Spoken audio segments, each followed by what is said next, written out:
What's going on, guys? I wanted to show off a couple of things. We had some cool stuff donated to the studio.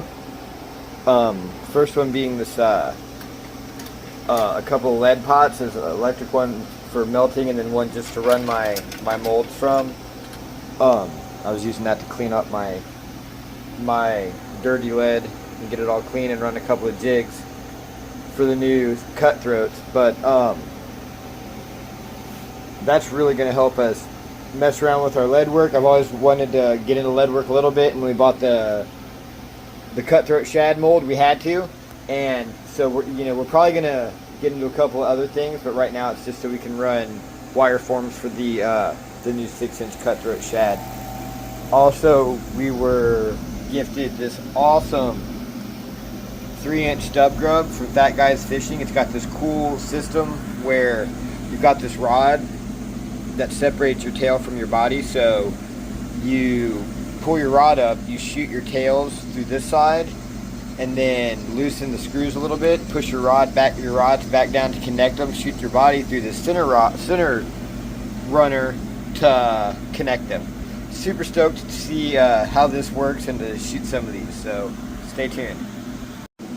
All right, guys, that's the wrong direction. How's it hanging? That's yeah, maiden voyage on this Fat Guys Fishing stub grub, 3-inch with the bar system. So what we're going to do is we're going to take the chartreuse and shoot our tails on the end with the smaller injector.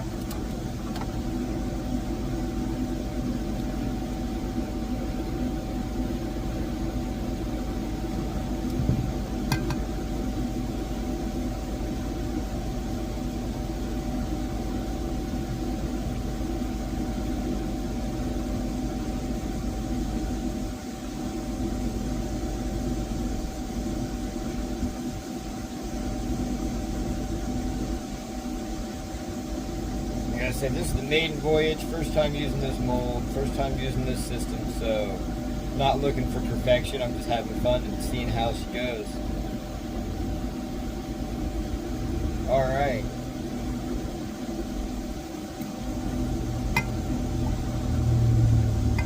There's our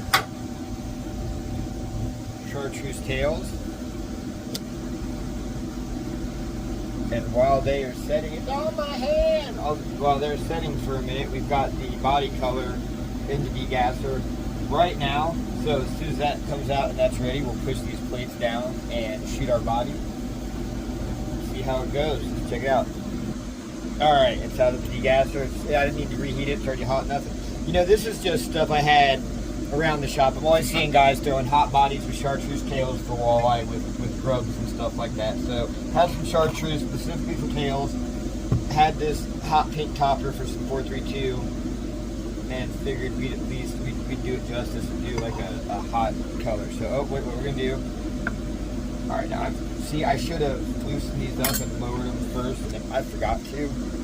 So we're gonna loosen these up.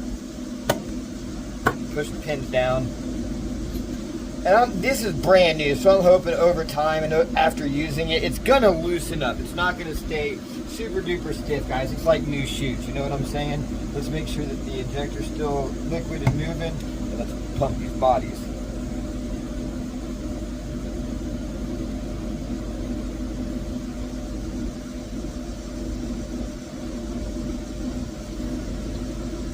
I'm excited about this. I think it's going to be neat. I'm stoked to see them come out. Like I said, right now I'm having to loosen the wing nuts or the nuts to slip them down. But I think after a lot of use or even minimal use, I did spray it with a mold mold release. But after use, I think it's gonna loosen up. It's gonna wear out a little bit and then be able to ding, ding, ding, ding.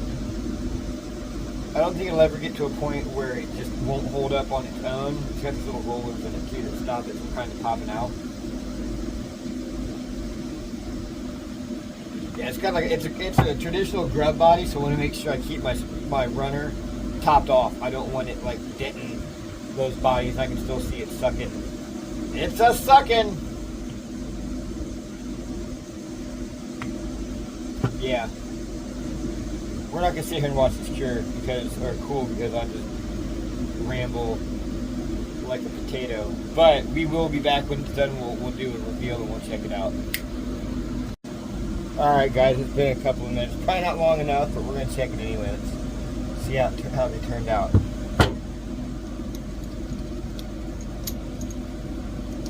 Remember, it's my first time using this mold. There's always a learning curve, especially when it's a new system. I mean, even traditional shooting, like every mold kind of has a mind of its own, and you've got to see how they're going to react. But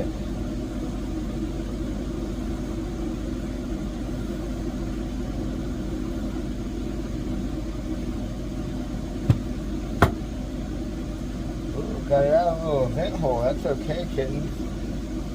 Guys, what do you think about that? Those are slick. That came out nice. I'm stoked on that. And then we just, we're gonna pop off all of our tails.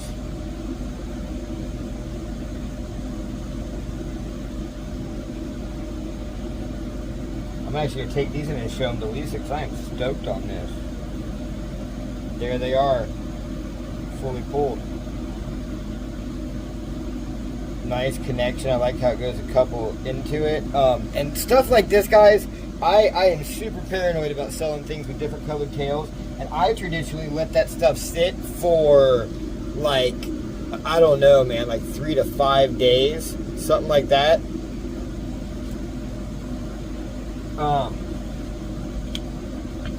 Because I'm worried that it's gonna pull off. So, that's just me. But even like a lot of recommendations will say to give 24 to 48 hour cure time before using baits. Not always a necessity. Like I said, if you saw my other video, I made that 6-inch cutthroat, and within an hour was at the river fishing it. Caught 2, missed 3, and it would, but pretty cool. I'm stoked on them, man. What do you guys think?